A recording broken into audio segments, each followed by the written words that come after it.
muy buenos días para todos, sean bienvenidos. Hermana Lucila, hágaseme por aquí adelantico, que allá atrás hace mucho frío. Hermano Gilbert, bienvenidos. Qué alegría verlos de nuevo. ¿Cómo han estado? Bien, gracias al Señor.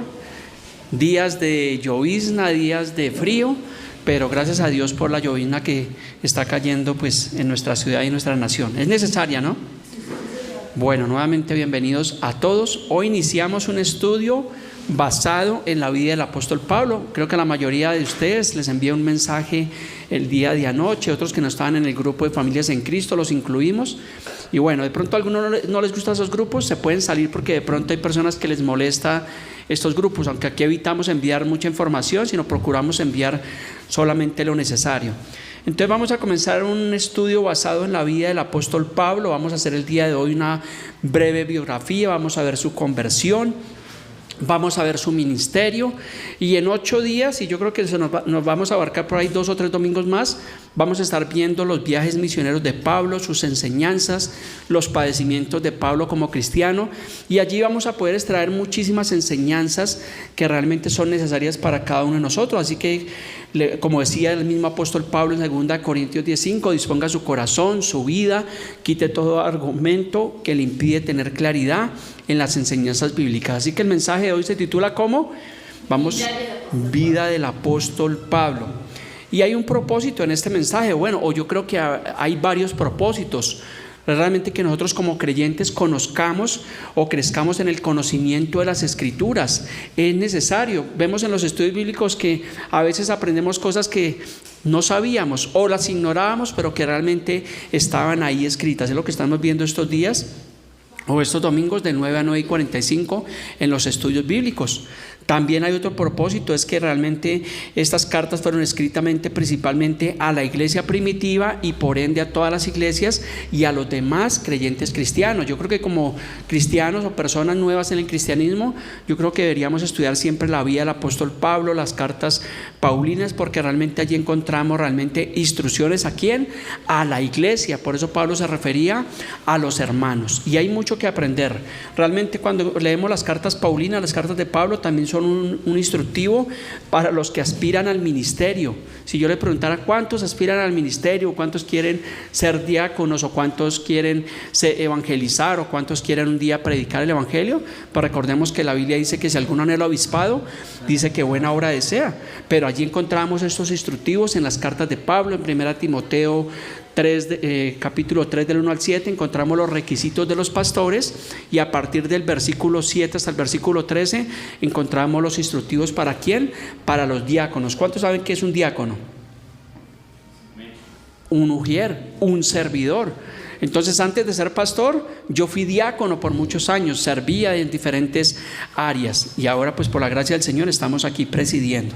Entonces realmente tanto diáconos como pastores, nosotros por medio de las Escrituras y por las cartas paulinas podemos tener un modelo correcto, y que nosotros podamos servir al Señor realmente en la obra con una motivación correcta, porque hoy encontramos que hoy en día hay muchas iglesias, hay muchos aparentemente predicadores, pero no lo están haciendo con una motivación correcta, lo están haciendo con una motivación completamente distinta. Recordemos que Pablo dijo: sed imitadores de mí como yo de Cristo. Entonces tenemos que imitar a Pablo, y cuando imitamos a Pablo, ¿a quién estamos imitando? Estamos imitando a Cristo. Para mí como pastor, uno de los personajes que a mí me edifica después de la vida de Cristo es la vida del apóstol Pablo, porque obviamente pues es el mayor intérprete que hay allí en el Nuevo Testamento. Recordemos que también dentro de las 13 epístolas, no pistolas, sino las 13 epístolas que se conocen del apóstol Pablo, entre ellas hay 3 cartas que son cartas pastorales. ¿Quién me ayuda? ¿Quién le recuerda cuáles son las cartas pastorales?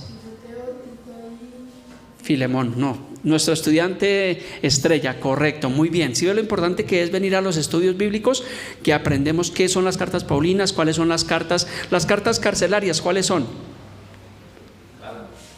Efesios, Filipenses, Colosenses y Efesios.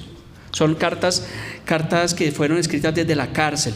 O sea, y encontramos que, por ejemplo, la epístola a los Filipenses es la epístola del gozo. Pablo está hablando desde la prisión, pero usted encuentra que la narración la hace ¿con qué? Con mucho gozo y con alegría. Entonces ahí podemos encontrar bastante enseñanza, que en los momentos de aflicción, de tribulación, de las circunstancias del creyente, pues Pablo no se puso a llorar y a decir, bueno, Dios me ha abandonado, mire ahora que soy pastor de la iglesia de Antioquía y ahora que soy apóstol y mire lo que estoy viviendo. No encontramos a Pablo en esa posición, sino Pablo siempre está diciendo que demos gracias a Dios en todas las cosas.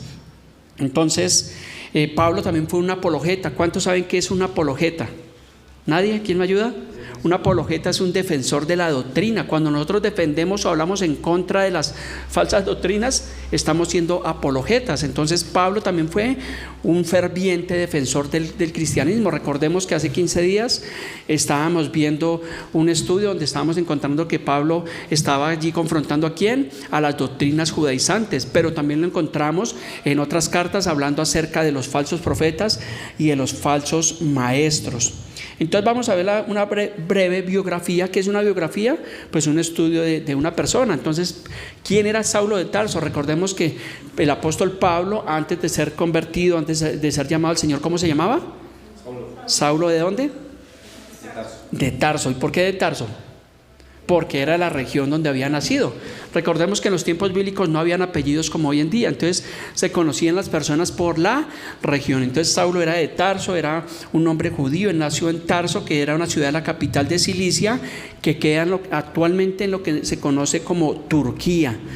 Los historiadores coinciden en que Saulo era contemporáneo del Señor Jesús. Se dice que Saulo nació aproximadamente en el quinto año, o sea, en el año 5 después de Cristo. O sea, era contemporáneo del Señor Jesús, aunque dicen algunos historiadores que Pablo no conoció físicamente al Señor Jesús.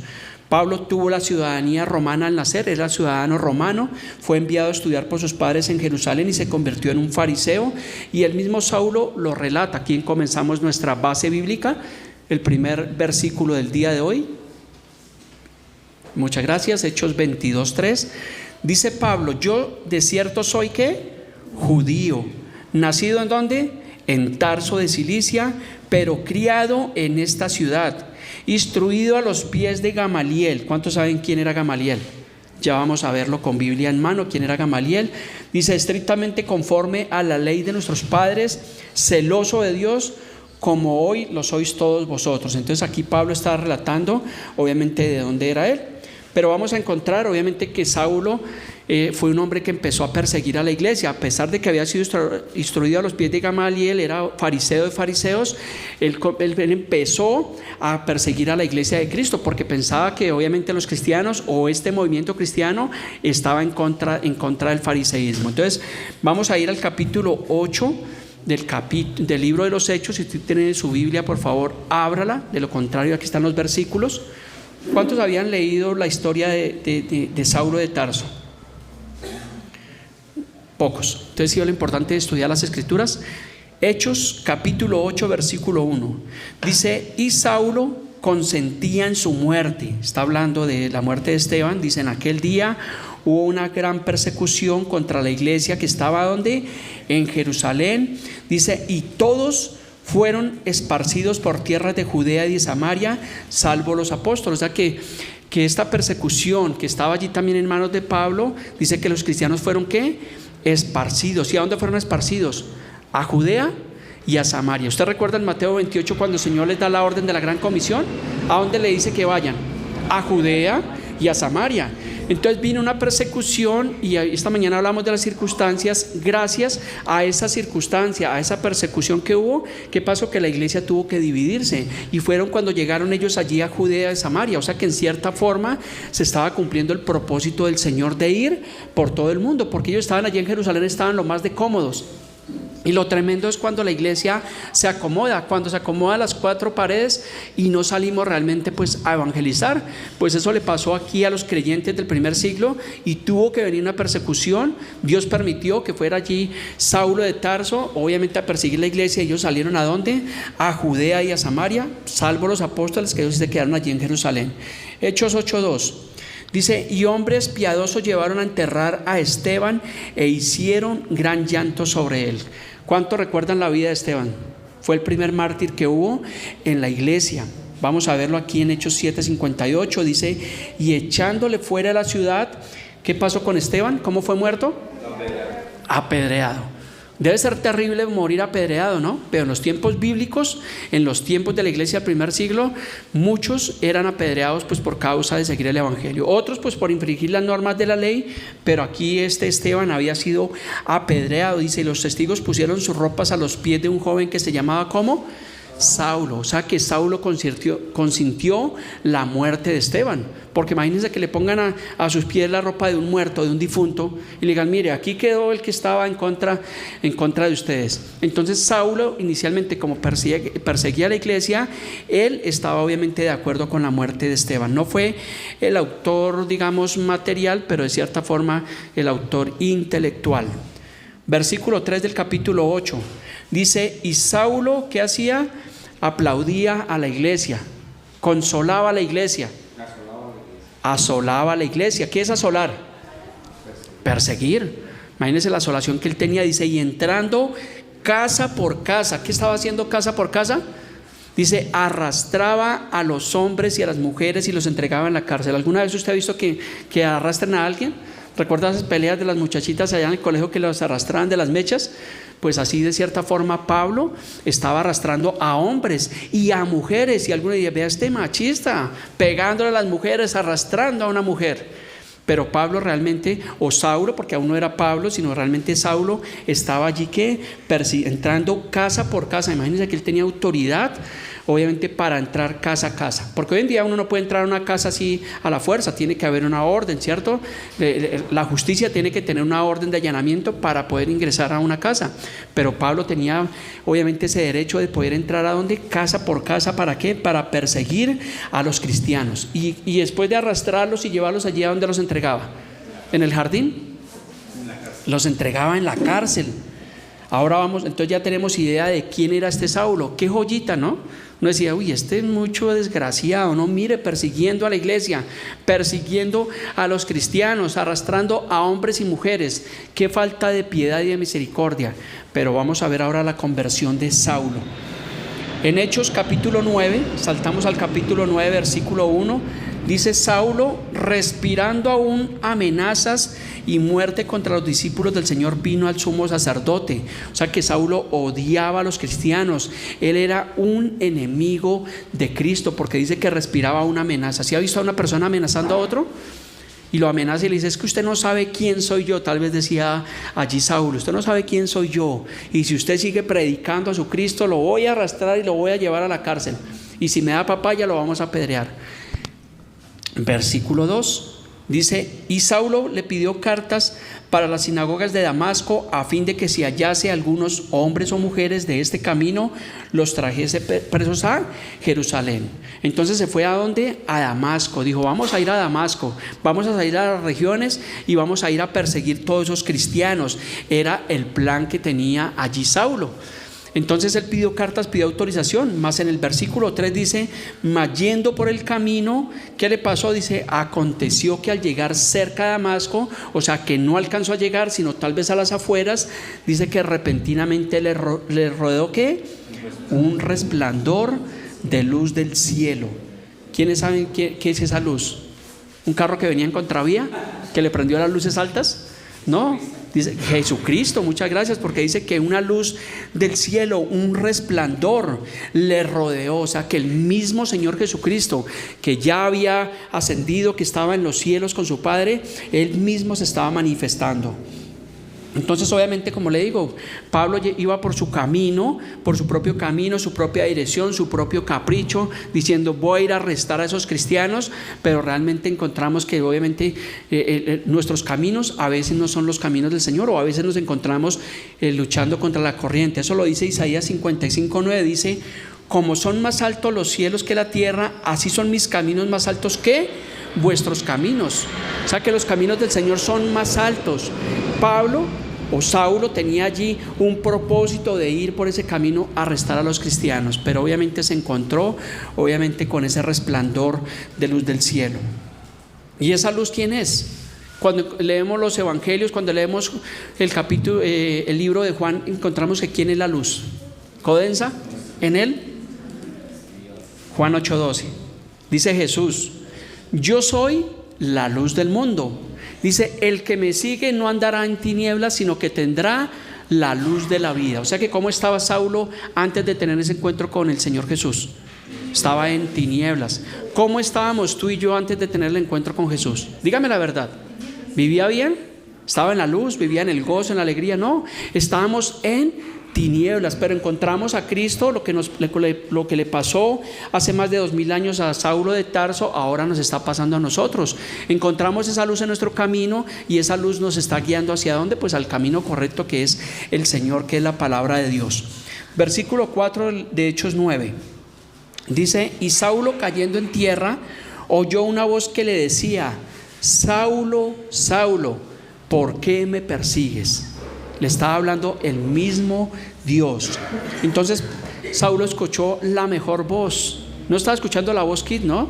Sino escuchó la mejor voz, la voz del cielo, la voz del Señor. Y aunque sabemos que Saulo no estaba persiguiendo físicamente al Señor, él estaba siguiendo a los cristianos. Y por eso dice la palabra en Mateo 12:30, el que no es conmigo, contra mí es. Entonces, cuando tú y yo predicamos el evangelio y una persona se levanta, quiero que usted y yo entendamos que a nosotros no nos están siguiendo realmente al mismo Señor. Cuando una persona pasa y de pronto echa injurias contra un pastor, contra la iglesia, pues realmente no se está levantando contra uno, sino se está levantando directamente contra nuestro Dios y nuestro Señor. Yo algo que tengo muy claro en mi vida, que antes de conocer del Señor, cuando escuchaba el evangelio, yo respetaba, porque yo en el fondo sabía que había obviamente un ser supremo, y jamás me burlaba obviamente pues de los predicadores y nada de eso. Pues no estaba de acuerdo, pero realmente siempre tuve como ese respeto realmente por las cosas de Dios. Porque tremendo es cuando las personas se hallan luchando contra Dios. Y qué tremendo, hoy en día encontramos personas que se levantan contra Dios y señalan a Dios y juzgan a Dios, y si existe Dios, ¿por qué pasa esto? Y si su Dios es tan bueno, ¿por qué lo otro? Y comienzan a cuestionar a Dios. ¿Quién es el hombre para cuestionar a Dios? No somos realmente absolutamente nadie. Versículo 5. Él le dijo, hablando de Jesús, dijo, ¿quién eres? Él le dijo, ¿quién eres, Señor? Está hablando Saulo. Me gusta que estén atentos. Él le dijo, ¿quién eres, Señor? Y él le dijo, yo soy Jesús a quien tú persigues. Dura cosas te es dar coces contra el aguijón. Entonces Saulo dijo, ¿quién eres, Señor? Es una expresión de respeto y de grandeza. ¿Recuerdan también los dos malhechores cuando estaban en la cruz? Uno de ellos le dijo, Señor, acuérdate de mí. Y recuerden que la palabra Señor en el contexto bíblico era una palabra de grandeza. Hoy en día a cualquier persona le decimos Señor.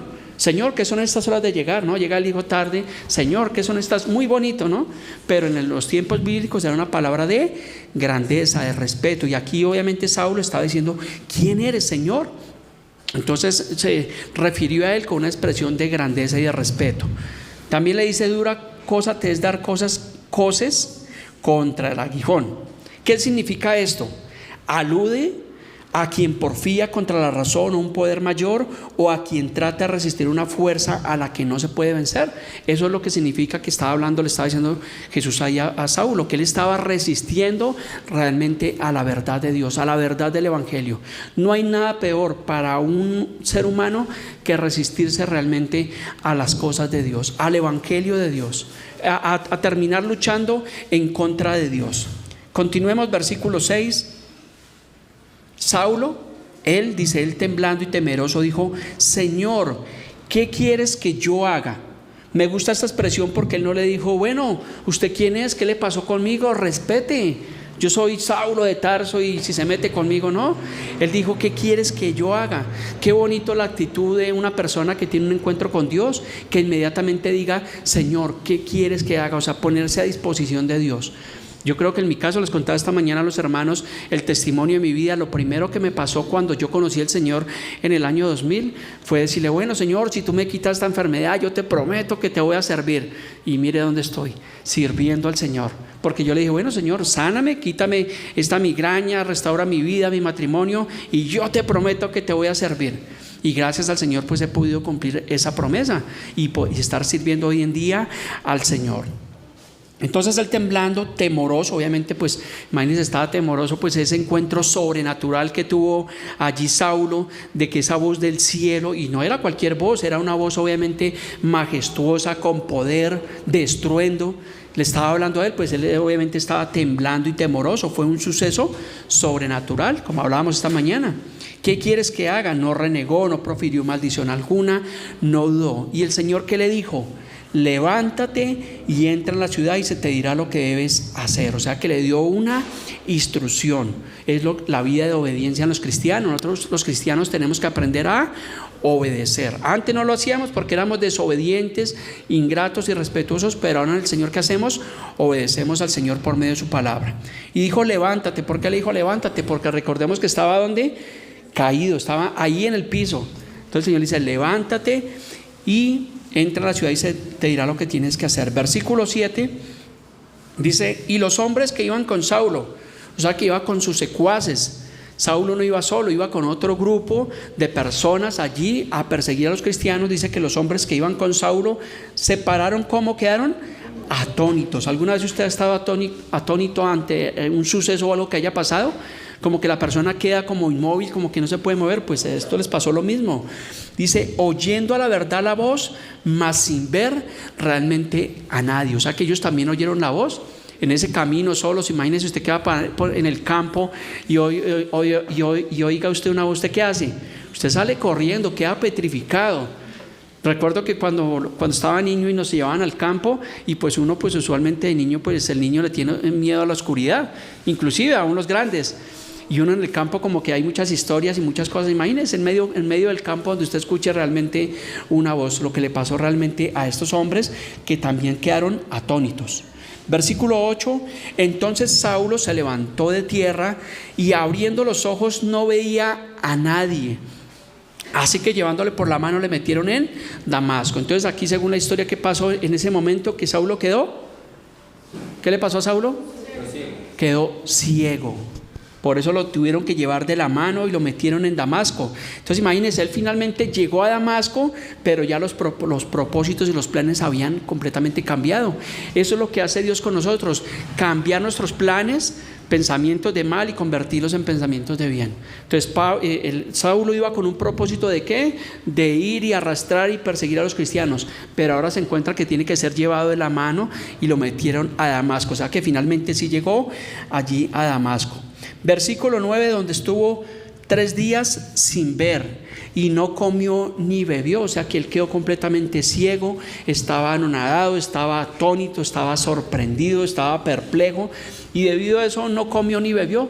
Entonces imagínense la experiencia que tuvo allí este hombre para que le pasara esto. Imagínense quedar ciego, no comía, no bebía. Pues obviamente pues tremendo lo que le pasó a este caballero.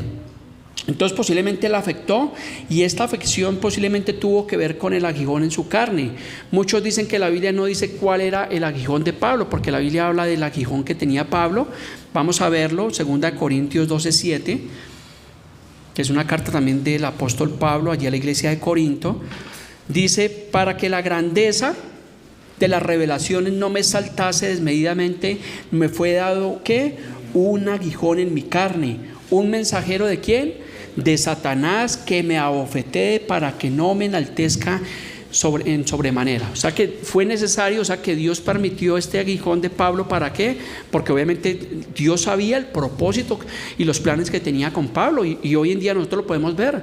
El mayor intérprete allí en el Nuevo Testamento, obviamente escribió cerca de 13 cartas en el Nuevo Testamento inspiradas por Dios. Entonces necesariamente tenía que venir ese mensajero para que, Pablo dice, para que no me enaltezca. Porque Pablo hubiera podido decir: yo soy el apóstol de apóstoles, como hoy en día. Yo soy el apóstol y mira, a mí el Señor me reveló esa palabra y usted no sabe quién soy yo. No, encontramos que la vida de Pablo fue una vida de humildad.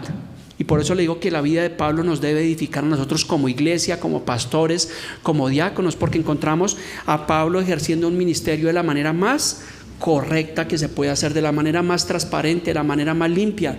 Yo no encuentro en ninguna de las cartas paulinas, encuentro a Pablo imponiendo cargas a los hermanos. Oiga, ustedes tienen que traer su diezmo y su pacto y su primicia para que...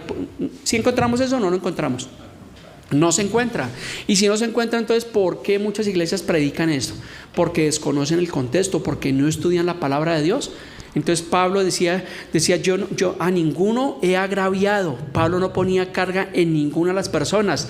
Nadie podía decir en ese tiempo, oiga, el apóstol Pablo me pidió prestado 30 denarios y nada que me los paga. Eso es como mala paga. O vino aquí a mi casa a decir que le gustaba ese televisor o esa casa. Yo he escuchado el caso de pastores, y lo pongo entre comillas, que van a la casa de los hermanos y me contaban la historia de un pastor, y este pastor iba, oiga, qué televisor tan bonito, y yo no tengo uno de esos. Y hablaba y manipulaba, ¿para qué? Para que la persona le diera su televisor o sus cosas. Y eso es un caso real que he escuchado de personas que hacen eso. Entonces, cuando usted me invita a su casa, créame que si un día yo hago eso, por favor, sáqueme a piedra de allí. Porque imagínese el pastor yendo a su casa, oiga, tan bonita la olla arrocera, ay, y yo estoy orando por una de esas, tan espiritual. Y se escuchan casos, lamentablemente, hoy en día de personas que manipulan. Pero encontramos en la vida de Pablo que Pablo jamás agravió a ninguno, Pablo jamás puso carga en la vida de los hermanos.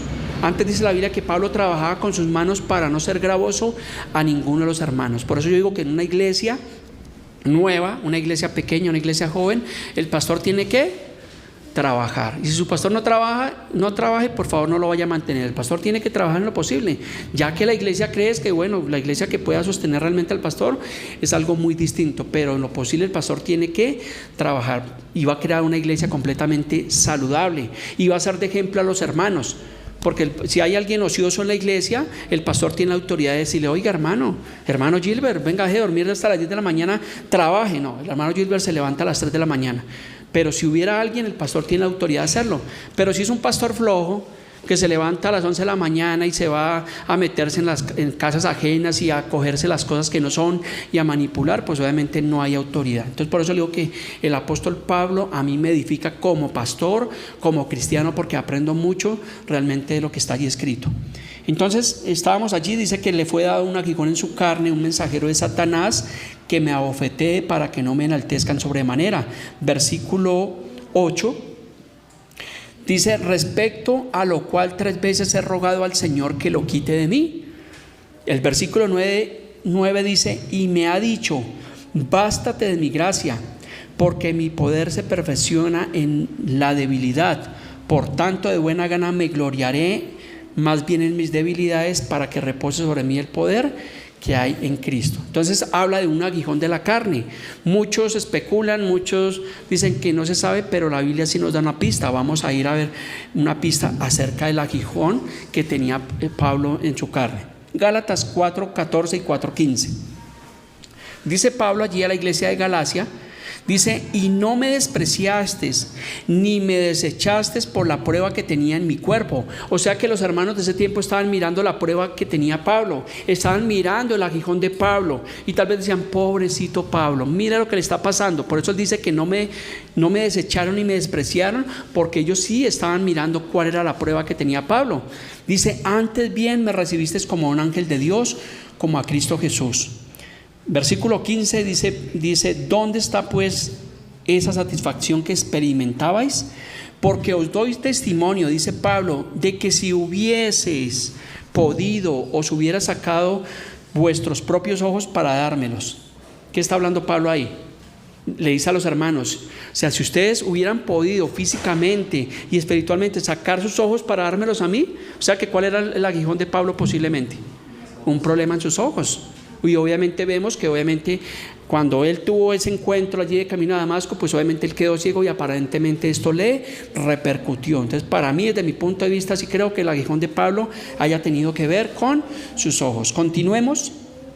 Hechos 9:10. Había entonces en Damasco un discípulo llamado como Ananías. ¿Cuántos han escuchado a Ananías allí en el libro de los Hechos? ¿Sí lo han escuchado? Pero no se confunda, porque la Biblia habla en el libro de los Hechos de 2 Ananías. En Hechos capítulo 5 habla de Ananías y Zafira, ¿sí recuerda? Que ellos recibieron una heredad y engañaron o mintieron al Espíritu Santo y cayeron como muertos. Entonces ese Ananías no es el que nos está hablando aquí está hablando de Ananías, de un discípulo. ¿Sí ve lo importante que es estudiar la Biblia? Si usted quiere crecer en el conocimiento de las Escrituras, me preguntaba alguien, un hermano de otra congregación estos días que estábamos hablando, me decía: pastor, ¿cómo puedo crecer en el conocimiento de las Escrituras? Entonces le decía: cuando lea detenidamente, cuando encuentre un nombre, asócielo de quién estaba hablando, en qué tiempo estaba hablando, por qué estaba hablando. Si encuentra una palabra que usted no la entiende, busque la traducción y usted va a tener una mayor comprensión del estudio bíblico. Eso es lo que tenemos que hacer. Pero a veces, ¿qué pasa? Que cuando leemos de carrera y empezamos a confundir.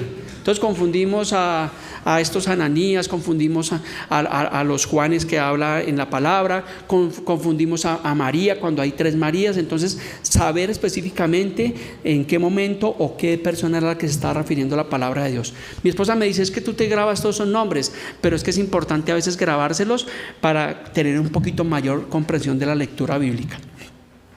Entonces, claro que este Ananías que estamos leyendo aquí en Hechos 9 no es Ananías del capítulo 5.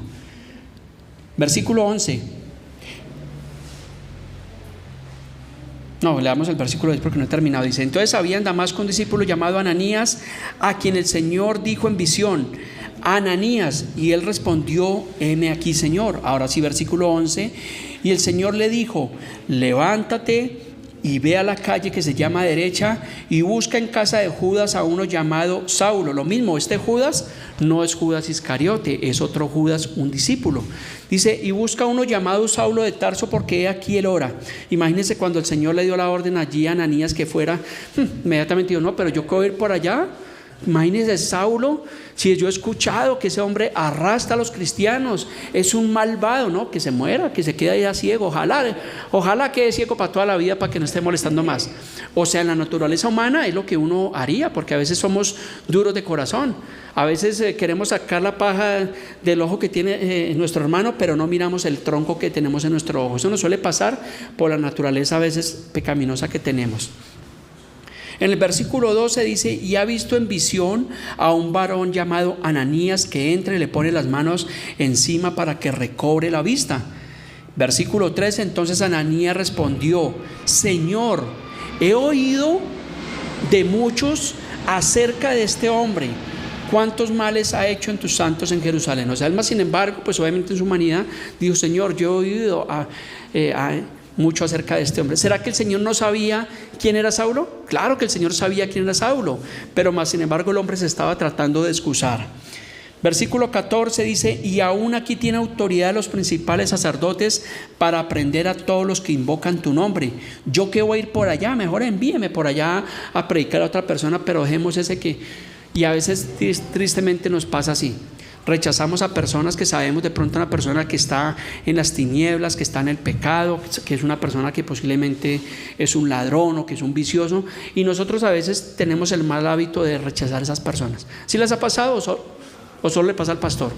Entonces lo rechazamos cuando no sabemos que la Biblia dice que el Señor vino fue a buscar lo que se había perdido, y el evangelio es para predicarle a los que están en las tinieblas. Obviamente, claro, nosotros tenemos la predicación del evangelio, pero hay una predicación de salvación que es explícitamente para ellos, porque nosotros en otro tiempo estábamos también en tinieblas y sin Cristo. Y alguno dirá: pero yo no era ladrón, pero yo no era bazuquero, qué sé yo, esto. No, pero obviamente debemos movernos en misericordia. Versículo 15: el Señor le dijo: ve, porque instrumento escogido me es este, para llevar mi nombre en presencia de los gentiles y de reyes y de los hijos de Israel. Instrumento escogido, o sea que el vil del mundo escoge el Señor. ¿Para qué? Para avergonzar a los sabios. Eso es lo que dice 1 Corintios 1:28. Dice: y de lo vil del mundo y menospreciado escogió Dios lo que no es, para deshacer lo que es. También lo dice 2 Tesalonicenses 2:13. Dice: pero nosotros, hablando de quién, de los cristianos, de la iglesia, de los creyentes, dice: pero nosotros debemos dar siempre gracias a Dios respecto a vosotros, hermanos amados por el Señor, de que Dios nos haya escogido desde el principio para la salvación mediante la santificación por el Espíritu y la fe en la verdad. O sea, demos gracias al Señor porque obviamente Dios nos ha escogido ¿desde cuándo? Desde antes de la fundación del mundo.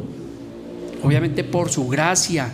Dios lo conoce todo, Dios lo sabe absolutamente todo, y fue lo que pasó aquí con Saulo de Tarso. El Señor lo escogió obviamente para avergonzar, para avergonzar a esos sabios y llevar la palabra de Dios. Hechos 9:16 continúa diciendo ahí: porque yo le mostraré cuánto le es necesario padecer por mi nombre.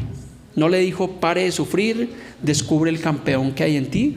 Dice la palabra que muchas son las aflicciones del justo, pero cuando una congregación te dice: venga, pare de sufrir, venga que aquí se le van a acabar sus problemas, están yendo en contra de las escrituras. Tampoco es que le decimos: venga a la iglesia, que es que su vida va a ser completamente peor y le van a venir las aflicciones y va a estar enfermo y llevado. No, obviamente sí, tampoco nos vamos a ir en ese extremo, pero cuando miramos a la luz de la palabra, vemos que realmente los hombres de Dios que nos narra la Biblia tuvieron que padecer mucho por causa del Señor. Tú y yo realmente estamos en un relax completo. Estamos realmente tranquilos porque en este momento en nuestro país no hay opresión. Ejercemos iglesia y de pronto le molestará al vecino la bulla, o de pronto le molestará la predicación, pero no hay esa persecución como en los tiempos bíblicos. Y eso por eso que nosotros a veces somos desagradecidos. Veíamos que dice la palabra en Tesalonicenses que decía: dar siempre gracias a Dios, pero a veces somos desagradecidos porque está lloviendo, ay, qué pereza ir a la iglesia, o estoy cansado, no, yo para qué me levanto, no, mejor que el pastor allá predique solo. Y a veces somos desagradecidos porque no vemos que hoy en día tenemos la libertad de cultos en nuestro país, podemos predicar el evangelio, pues gracias obviamente a lo que vivieron realmente muchos mártires del Señor. O sea, nosotros la tenemos completamente fácil. Imagínense cuando aquí estuvieran llegando los romanos a perseguirnos, a llevarnos arrastrados de las mechas, pues yo creo que la gente no vendría a la iglesia. Ay, ¿Señor? Eso. Entonces obviamente tendríamos, hay países donde obviamente se vive esa situación, pero en nuestro país digamos que relativamente aún no se vive completamente eso. Versículo 17: entonces fue Ananías y entró en la casa. Me gusta que Ananías fue obediente. ¿Cuántos nos gusta la obediencia? Pero a veces desobedecemos porque no nos gusta obedecer. Y cuando hablo de obediencia es lo que dice la palabra de Dios. Dice: vayan y discípulense, tomen la cena del Señor, prepárense, vayan y predíquenles a otros el evangelio. Y a veces somos desobedientes. Ay, pero yo ¿por qué? Que vaya el pastor, que vaya el hermano Gilbert, que vaya el hermano Jaime, que no hace nada. Alguno dirá: no, ¿cómo que no hace nada? Preparar, obviamente prepararse en el evangelio. Pero a veces nos da pereza, a veces somos desobedientes y somos renuentes al evangelio de Dios. Una evangelización: ay, no, es que yo estoy ocupado. No, tenemos que ir y predicar y llevar las buenas nuevas de salvación. O sea, y a Dios le agrada la obediencia. Y Ananías fue obediente, dice, y entró en la casa y poniendo sobre él las manos dijo: hermano Saulo, el Señor Jesús se te apareció en el camino por donde venías y me ha enviado para que sigas ciego y para que recibas todo lo que has cosechado. ¿No? Para que reciba la vista y sea llenos del Espíritu Santo. Me gusta que también lo llamó como hermano Saulo. A veces a algunos no les gusta esa palabra, les suena muy religiosa, pero finalmente somos de la familia de Dios. Y me gusta que ahora Ananías estaba recibiendo a Saulo, el que estaba persiguiendo la iglesia unos días antes, porque la narración es unos días antes, y ahora le está diciendo como hermano Saulo. O sea que lo acogió en la familia de Dios. Eso nos da mucho de qué aprender. Versículo 18: y al momento le cayeron de los ojos como escamas. Imagínense la ceguera que él tenía, como escamas, y recibió la vista al instante y levantándose fue bautizado. O sea que cuando una persona se convierte, encontramos que Saulo se convirtió, porque la conversión de Saulo inmediatamente que él se bautizó. Entonces también tenemos, obviamente, porque es un mandato bíblico, el podernos bautizar. Hechos 26:18, vamos a ver el contexto de lo que le pasó a Pablo, que se le cayeron esas escamas. Dice: para que abra sus ojos, para que se conviertan de las tinieblas a la luz y de la potestad de Satanás a Dios, para que reciban por fe que es en mí perdón de pecados y herencia ante los santificados. O sea que cuando nosotros como cristianos vinimos al Señor, ¿qué pasó? Que nos pasó algo similar de lo que le pasó a Saulo. Se nos cayó la venda. Pudimos ver porque estábamos ciegos, estábamos muertos en nuestros delitos, en pecados, pero ahora que nos convertimos de las tinieblas a la luz y de la potestad de Satanás a Dios. O sea que una persona que está sin Dios está bajo la potestad ¿de quién? Del diablo, de Satanás. Y eso le pasó a Saulo, que estaba bajo la potestad de Satanás, siguiendo órdenes de Satanás, y ahora está obviamente bajo la luz del Señor. Y eso, vuelve y digo, eso nos pasó a ti y a mí. Antes, en otro tiempo, estábamos entregados en el mundo, en el trago, en la idolatría, en todas estas cosas que nos oprimían. Estábamos bajo las tinieblas y no podíamos ver, aunque creíamos que veíamos, pero estábamos completamente ciegos, y así anda el mundo engañado. Esta mañana cuando llegué aquí a las 7:40 de la mañana, había en la esquina un grupo de jóvenes, y eran transportadores, estaban con sus carros ahí tomando con música, habían muchachos, muchachas, estaban amanecidos, había hasta uno vomitado había ahí. Y mire que yo pasé por ahí porque le di la vuelta al carro, y simplemente eso me retrocedió a mí el cassette, la película, porque yo dije, en otro tiempo yo era uno de esos que estaba amanecido. Entonces ya lo que necesitan esas personas es convertirse a Cristo. Por eso la importancia de que nosotros testifiquemos, porque muchos de ellos pueden ser conocidos, pueden ser familiares, y tenemos mucho por qué realmente predicar el Evangelio. O yo le pregunto a usted, ¿sus familiares, sus amigos, sus conocidos son todos creyentes? Si a alguien le pasa eso, dígame la fórmula. Pero todos tenemos personas que conocemos, que apreciamos, que no conocen el Evangelio de Dios. Pero por lo menos demos testimonio de que somos realmente cristianos. Y si es posible, prediquémosles el Evangelio de Jesús. Ya cada uno de ellos decide si acepta o rechaza, porque pues finalmente la Biblia habla acerca de eso, de los que están para condenación eterna y de los que están para salvación eterna. Versículo 19. Y habiendo tomado alimento, porque duró 3 días que no había comido ni bebido, y habiendo tomado alimento, ¿qué pasó? Recobró fuerzas, y estuvo Saulo por algunos días con los discípulos que estaban en Damasco. La importancia también obviamente del alimento. En Mateo 4:4 dice, no solamente de pan vive el hombre, sino de toda palabra que sale de la boca de Dios. Pero físicamente el alimento es necesario, así que tenemos que alimentarnos bien. Sí, en el desayuno métase una buena moñona, una carnecita, huevos pericos con arroz, un chocolate, aliméntese bien. El hermano Fernando sabe de qué le estoy hablando. Nosotros los transportadores comemos bien. Ayer en la mañana, a las 7 de la mañana, creo que llamé a mi esposa y me acababa de comer una moñona de esas con otros compañeros. Salí ahí, me han dicho, llenísimo, una carne, un arrocito, unos huevitos y un jugo para rematar. Entonces es importante realmente el alimento físico, alimentémonos bien, pero también el alimento espiritual. Ahora sí vamos a ver en Hechos 9:20, a partir de ahí vemos que Saulo comienza a predicar en Damasco. Me gusta también esta parte porque él inicialmente, ¿a qué iba a Damasco? A perseguir a los cristianos. Y ahora que a partir del versículo 20, ¿qué comienza a hacer? A predicar. ¿Sí ve lo que hace el Señor?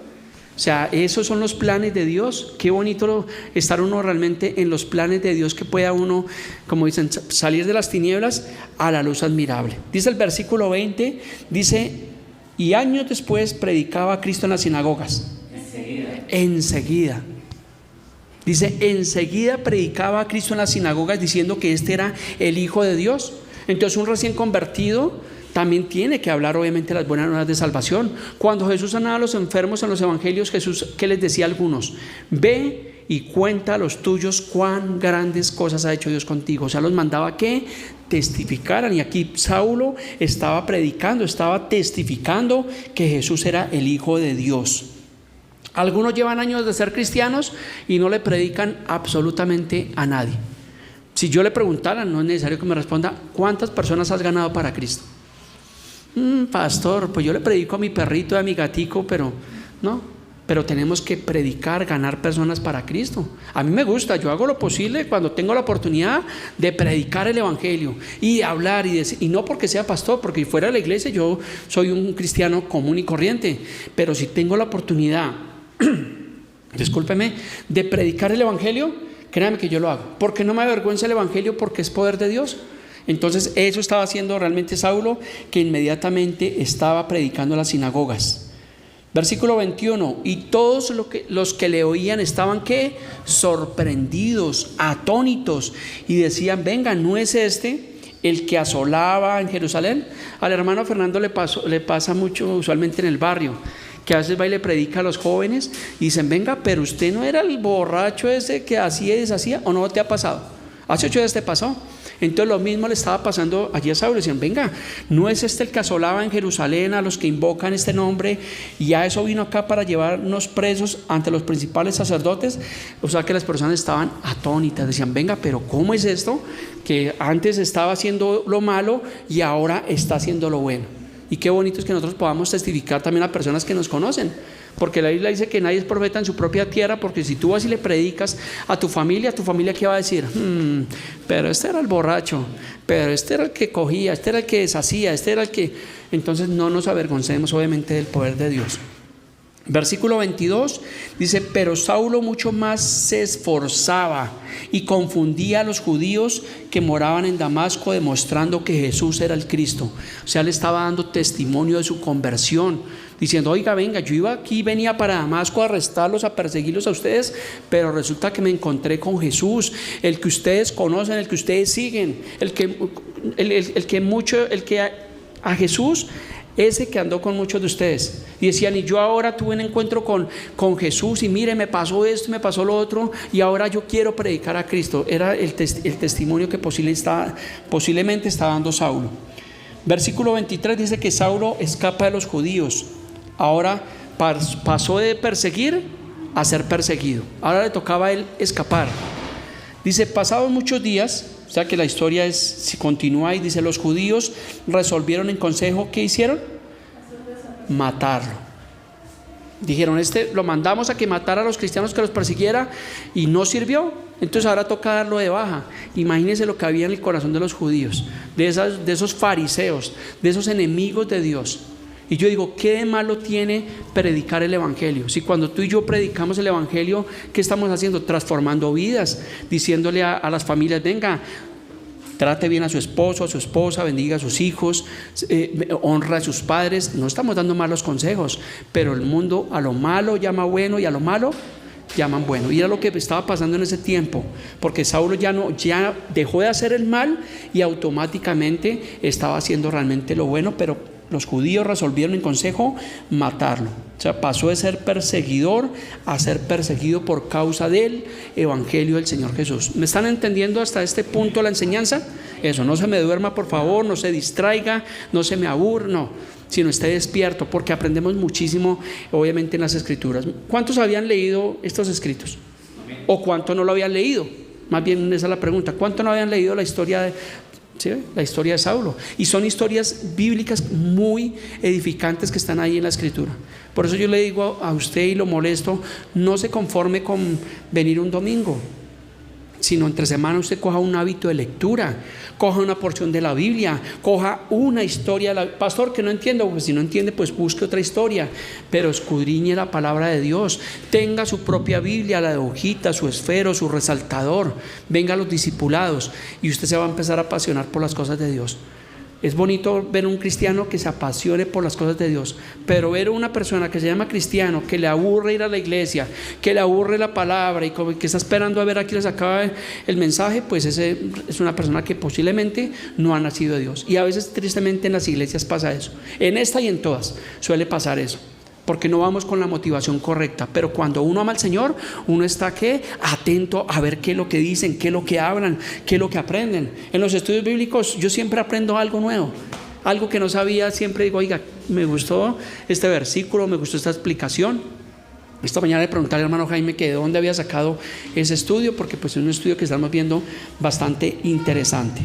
Versículo 24 dice, pero sus asechanzas llegaron a conocimiento de Saulo, y ellos guardaban las puertas de día y de noche para matarlo. Imagínense ahora la persecución que estaba viviendo el apóstol Saulo de Tarso, porque aún no era el apóstol, la persecución que estaba viviendo él, que dice que ellos, los judíos, guardaban las puertas de día y noche. O sea, estaban pendientes a ver a qué horas Saulo salía. ¿Para qué? Para matarlo. Imagínense la dureza del corazón de estas personas, la maldad en auge. Versículo 25. Entonces los discípulos, tomándole de noche, lo bajaron por el muro, descolgándole por el ascensor. De ahí vienen los ascensores, ¿sí sabía? Porque obviamente en una canasta, en la Biblia hay varias narraciones bíblicas donde fueron descolgados allí en una canasta. De ahí vienen los ascensores, ¿o no es así? Entonces lo bajaron allí por el ascensor para que se escapara. Versículo 26, ahora Saulo está en Jerusalén, ya sale de Damasco y se dirige ¿a dónde? A Jerusalén. Cuando llegó a Jerusalén, trataba de juntarse con los discípulos. ¿Pero qué pasó? Pero todos los discípulos le tenían miedo. Imagínense la famita que tenía Saulo de Tarso, que decían, no, venga, eso es un engaño. Y le tenían miedo y no querían juntarse con él. Dice, no creyendo que fuese discípulo, porque era difícil creer que una persona que había hecho tanto daño al evangelio, ahora supuestamente estuviera predicando el evangelio. Tal vez los discípulos dirían, eso es una estrategia para capturarnos, y estaban prevenidos. Venga a ver qué es lo que dice este. Yo creo que estaban pendientes ahí con el rejo para poderse defender, o con el escudo, porque decían, a qué momento nos va a agredir, o nos va a arrastrar, o nos va a matar. Entonces ellos obviamente tenían miedo. Versículo 27, entonces Bernabé, aquí aparece Bernabé. ¿Quién es Bernabé? Es otro discípulo. Usted lo encuentra en el libro de los Hechos, también un hombre de Dios. Dice, Bernabé tomándole lo trajo ¿a dónde? A los apóstoles, porque recuerda que los apóstoles ¿a dónde se habían quedado? En Jerusalén. O sea, ellos están en la dispersión, y entonces vino Saulo de nuevo ¿a dónde? A Jerusalén, y allí estaban los apóstoles. ¿Sí? Entonces vamos coordinando las ideas y vamos metiéndonos en la historia. En 8 días que vamos a ver el primer viaje misionero de Pablo, vamos a ir atando más cabos y vamos a mirar que la historia es completamente maravillosa.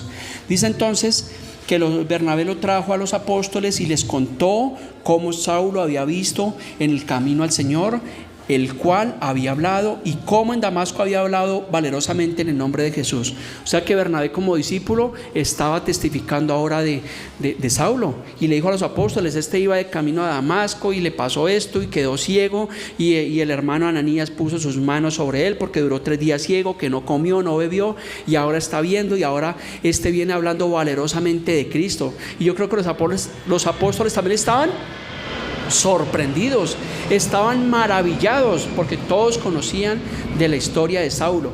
Tal vez salían los noticieros de ese tiempo en los periódicos, ojo, que Saulo está persiguiendo a los cristianos. En City TV, el noctámbulo estaba diciendo, y anoche el hermano Saulo estaba persiguiendo. Y posiblemente, bueno, porque obviamente pues había una forma de comunicarse. Pues yo me meto a la historia, ¿no? La relación de ese tiempo con ese tiempo. En Hechos 11:24, hablando de Bernabé, mire quién era Bernabé. Porque era varón bueno y lleno del Espíritu Santo y de fe, y una gran multitud fue agregada al Señor. ¿Cómo es la característica de un verdadero cristiano? De un verdadero creyente, que tiene que ser una persona buena, llena del Espíritu Santo y de fe. Esa es la característica de un cristiano. Yo supongo que es la característica de cada uno de nosotros, que somos llenos del Espíritu Santo, que tenemos fe, y pues que hacemos cosas, realmente hacemos lo bueno, ¿correcto? Entonces ya no hacemos lo malo, sino queremos hacer siempre las cosas buenas y agradables delante de Dios. Hechos 9:28. Adelante, gracias. Y estaba con ellos en Jerusalén. ¿De quién está hablando? De Saulo. Dice, y entraba y salía. Versículo 29, y hablaba Saulo de no nadadamente, o sea, hablaba con denuedo. Qué bonito es hablar con denuedo. Usualmente en los mensajes yo le pido siempre al Señor que me permita o que me dé denuedo para poder impartir una palabra. Eso debemos hacer. Y Saulo estaba hablando allí con denuedo en el nombre del Señor, y disputaba con los griegos, pero estos también procuraban matarle. O sea, los judíos querían matarlo y ahora se sumaron los griegos. Imagínense lo que estaba representando para esta gente de este tiempo, lo que estaba representando la predicación de Saulo. La amenaza, esa es la palabra, que ahora judíos y ahora los griegos se unieron para matarlo. Versículo 30, cuando supieron esto los hermanos, le llevaron hasta Cesarea y le enviaron a Tarso. Tocó sacarlo de allí, porque si se queda en Jerusalén, ¿qué pasa? Lo matan, lo pasan al papayo, lo pasan a mejor vida. como diríamos hoy. Versículo 31, entonces las iglesias tenían paz por toda Judea y Galilea. ¿Por qué tenían paz? Porque ya el que los estaba siguiendo ya había desistido. Por eso tenían paz por toda Judea y Galilea y Samaria. Y eran las iglesias edificadas, andando en el temor del Señor, y se acrecentaban fortalecidas por el Espíritu Santo. Qué bonita historia está ahí lo que estamos viendo, ¿no? Que todo cambió de mal para bien. El propósito de Dios cumpliéndose en la vida de este hombre. Pero también encontramos en la historia que Saulo fue instruido por Gamaliel. Recuerda que al principio leímos de Gamaliel. Vamos a ver quién era Gamaliel. No era un cantante, ¿no? Porque hoy en día creo que hay un cantante que llama Gamaliel. ¿Sí es así? Creo que hay por ahí uno que llama así. Entonces Saulo fue educado en la más estricta fe judía, muy joven, porque la Biblia dice que él era joven, así como yo, como este servidor, era joven, buen mozo, bien presentado. Dice, fue enviado como discípulo a la escuela del rabino Gamaliel, llegando a ser un ferviente fariseo, asimiló plenamente la ley. Vamos a ir mirando detalles. Entonces recuerde que usted debe indagar sobre los nombres que encuentra, asociarlos a la historia bíblica, tener presente dónde sucedieron esos hechos, en qué tiempo, a quién iba dirigida esa carta o esa enseñanza, o de quién estaba hablando explícitamente el escritor. Y vamos a ver a Gamaliel con Biblia en mano. Hechos 5:34. Hechos 5:34. Estamos solo viendo el libro de los Hechos hoy. Entonces, levantándose en el concilio un fariseo llamado Gamaliel. ¿Quién era? Doctor de la ley, venerado por todo el pueblo, o sea que era reconocido, era respetado. Dice, mandó que sacasen fuera por un momento a los apóstoles. Versículo 35, y luego dijo, varones israelitas, mirad por vosotros lo que vas a decir, lo que ustedes van a hacer con respecto a estos hombres, porque antes de estos días se levantó Teudas, diciendo que era alguien, y a este se unió un número de 400 hombres, pero él fue muerto y todos los que le obedecían fueron dispersados y reducidos a nada. Luego, después de este, se levantó Judas el Galileo. ¿Sigue que nos habla de otro Judas? Un falso profeta, dice, en los días del censo, y llevó en pos de sí a mucho pueblo. Pereció también él, y todos los que le obedecían fueron dispersados. Y dice Gamaliel, en ese concilio, en ese consejo, dice, y ahora os digo, apartados de estos discípulos y déjenlos, porque si de este consejo o esta obra es de los hombres, se desvanecerá. Pero si es de Dios, no la vamos a poder destruir, no sea que tal vez seamos hallados luchando contra Dios. Un consejo sabio en un concilio, porque Gamaliel era un doctor respetado, un doctor de la ley. Y obviamente había un concilio y estaban allí los apóstoles, y obviamente les dijo, venga, tengan cuidado, déjenlos, porque si esa obra es de hombres, pues se va a deshacer. Y por eso le nombró allí 2 casos que habían pasado. O sea que él de cierta forma era temoroso de las cosas de Dios. Y este hombre Gamaliel fue el que instruyó, obviamente, ¿a quién? A Saulo de Tarso. Entonces recuerde que Pablo escribió 13 cartas que forman el Nuevo Testamento, que están dirigidas a las comunidades de gentiles convertidos a la predicación del Evangelio. En 8 días, si el Señor lo permite, vamos a estar viendo los viajes misioneros de Pablo, vamos a estar viendo las regiones que visitó, cosas interesantes que realmente pasaron en esos viajes misioneros. ¿Cuál es la idea? Como decía, el propósito es que nosotros conozcamos más de la historia de la vida de este hombre de Dios, que sea un referente para nosotros en su vida cristiana, cómo fue su conversión al Señor, cómo fue su vida, que empezó a servir al Señor, y que nosotros podamos, así no seamos Pablo, pero obviamente que cojamos mucho ejemplo. Como decía Pablo, sed imitadores de mí como yo de Cristo. Entonces tenemos mucho de qué aprender. Como iglesia, le confieso que nunca habíamos predicado de los viajes misioneros de Pablo, pero lo vamos a hacer y vamos a indagar, vamos a escudriñar, y obviamente pues a mí me toca para poder exponer un mensaje como esto, me toca que indagar más en la escritura, porque pues obviamente lo había leído, pero detalladamente ahora tenemos que indagar, mirar, sacar las historias, sacar los ejemplos de vida, lo que pasó allí, porque vamos a encontrar muchas historias que lo que van a hacer es enriquecernos como cristianos. Y eso lo que debe producir estos mensajes es afianzarnos más en el Evangelio del Señor Jesús. Necesitamos conocer más la palabra de Dios, no mensajes humanistas, no no mensajes de prosperidad material como están en muchas iglesias, porque hay gente que conozco, que ustedes conocen, dice: yo voy a tal iglesia y a tal iglesia y allá me siento lo más de bien, pero no predican la Biblia, o si es así, y les hablan de lo bonito de la vida, que van a conquistar, que van a ser campeones, que van a viajar, y la gente: wow, aleluya, gloria a Dios y amén y todo eso, pero la gente está completamente vacía del evangelio. Belinda me comentaba esta mañana, Belinda lleva con nosotros desde el tiempo de la pandemia hasta el día de hoy congregándose con nosotros, y me comentó que ya es una definitiva, que en 15 días aproximadamente se va para Venezuela. ¿Y cuál es la recomendación que yo le di? Como le he dado a muchas personas que se han ido, como pasa con ella, y nos duele porque pues es una persona que apreciamos en el Señor, es una hermana en el Señor, que la conocimos en un tiempo de dificultad, pero que se va ahora como edificada con el poder del evangelio, y va a llegar allá a su ciudad. ¿Dónde es que es la ciudad? Estado Carabobo. Entonces va a llegar allá y va a buscar obviamente una congregación, pero ya tiene unas bases en el evangelio, unas bases firmes, y no se va a dejar engañar así como así. Y nos duele. Usualmente pasa eso, que cuando muchas personas se van de la congregación, pasa lo que pasa con Belinda. Se van es porque se van para otra ciudad o van a cambiar, y bueno, los despedimos en paz, en amor, porque sigue siendo nuestra hermana, que ojalá nos siga escribiendo, que podamos saber de ella y que siga perseverando en ese camino correcto del Señor. Entonces eso es lo que tenemos que hacer: crecer y edificarnos como iglesia por medio de las escrituras de Dios. Sí, que vale la pena predicar el evangelio, vale la pena trazar correcta y adecuadamente la palabra de Dios, porque posiblemente de aquí a mañana pase como Belinda, de pronto alguno diga: pastor, nos vamos a vivir a otra ciudad, o nos vamos para otro país, o esto, pero que se van es porque obviamente ya por fuerza mayor, no porque se va porque Belinda me diga esta mañana: no, pastor, yo me voy de esta iglesia porque la predicación no me edificó. No, nos da satisfacción poder saber que las personas que pasaron por este lugar, el Señor nos permitió que llevarlas en el conocimiento de la palabra.